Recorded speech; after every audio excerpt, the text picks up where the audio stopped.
Assalamualaikum warahmatullahi wabarakatuh. Waalaikumsalam warahmatullahi wabarakatuh. Selamat siang ibu-ibu. Ya, siang. Kita ketemu lagi pada pertemuan kita kali ini.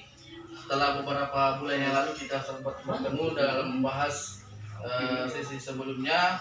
Pada kesempatan kali ini kita akan lanjut pada sesi berikutnya, yaitu tentang sesi kesakitan anak dan kesehatan lingkungan. Jadi sebelumnya saya mau mengajukan pertanyaan kepada ibu-ibu bahwa kesehatan anak dan lingkungan yang sehat itu seperti apa, Bu? Mungkin ibu sering memahami bahwa ketika anak yang sehat mampu mengerjakan kegiatan sehari-hari untuk bermain, mungkin itu terlihat bagi ibu adalah sesuatu yang sehat. Tapi mungkin ada di balik semua itu ada pola atau jenis yang harus diperhatikan. Jadi yang pertama yang harus kita perhatikan di sini, Bu, mulai dari orang-orang di sekitar kita, minimal dari anak kita. Minimal kita selalu mengajarkan kepada anak kita bagaimana cara pentingnya tentang hidup bersih atau pola hidup sehat. Yakni dengan melakukan hal yang kecil seperti mencuci tangan, selalu mencuci dengan menggunakan sabun, mandi dengan menggunakan air bersih, dengan menggunakan sabun pula. Jadi kenapa diajarkan seperti itu? Supaya anak yang sedini mungkin itu untuk diajarkan untuk menjadi anak yang memahami pola hidup sehat dan bersih. Jadi makanya dalam kondisi seperti ini, kondisi lingkungan kita sedang mengalami yang namanya corona, ibu ya. Jadi kita mengajarkan kepada anak-anak ini untuk selalu harus rajin dan mencuci tangan. Yang selanjutnya adalah kesehatan tentang lingkungan kita, yakni pola hidup di lingkungan sekitar kita, rumah kita harus selalu bersih, harus rapi dan nyaman, agar itu memberikan suasana dan udara yang masih segar, yang masih bagus, agar tetap terjaga kondisinya. Selanjutnya dalam hal ini, dalam lingkungan rumah tangga kita pasti ada yang namanya sampah. Dalam kondisi rumah itu perlu diperhatikan karena ada yang namanya penyakit. Jadi untuk menghindari yang namanya penyakit, kita harus selalu mengadakan pola hidup sehat dan bersih. Salah satu penyakit yang rentan dialami oleh anak-anak yang sering bermain, yang sering berkeliaran atau keluar rumah, itu mungkin rentan dapat mendapatkan penyakit yang namanya diare, Bu ya.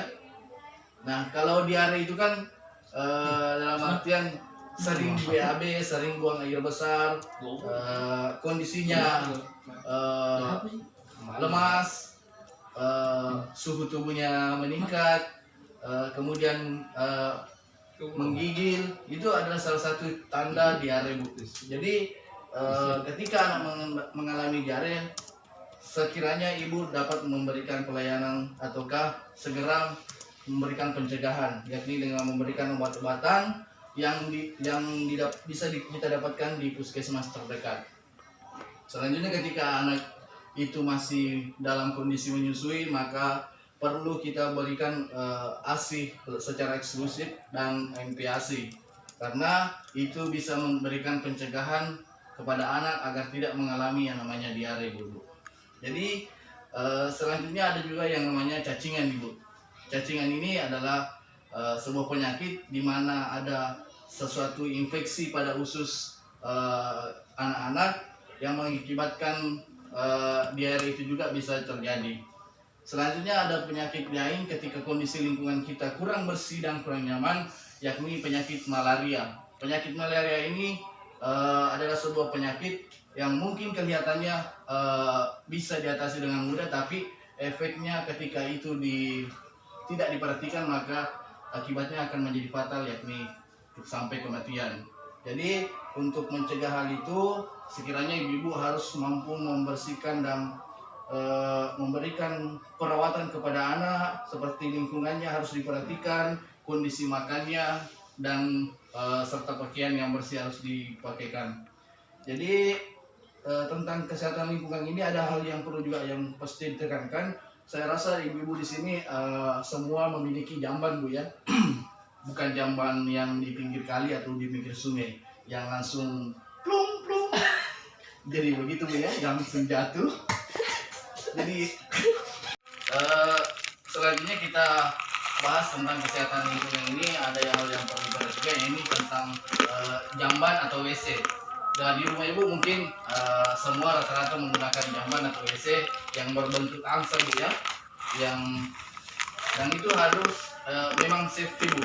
Karena kenapa dikatakan safety, harus aman ataukah harus terjangkau dengan kondisi kesehatannya, dengan kondisi lingkungannya, harus dijauhkan dari yang pertama adalah saluran air.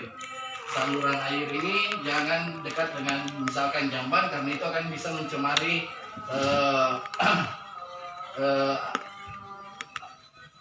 mencemari pengairan lingkungan kita, seperti halnya jamban. Ini selanjutnya harus begitu tadi Bu ya, jamban ini harus diperhatikan minimal jauh dari lingkungan yang safety dan tidak berbau. Jadi kesimpulan pada pertemuan kita pada pagi kali ini Bu, pentingnya menjaga pola hidup sehat anak dan pentingnya untuk menjaga pola hidup sehat pada lingkungan kita. Harus rajin-rajin mencuci tangan, harus selalu menjaga kebersihan lingkungan, harus mengedepankan hidup yang lebih baik, hidup yang lebih positif lagi. Jadi mungkin seperti itu pertemuan kita pada kesempatan kali ini Bu.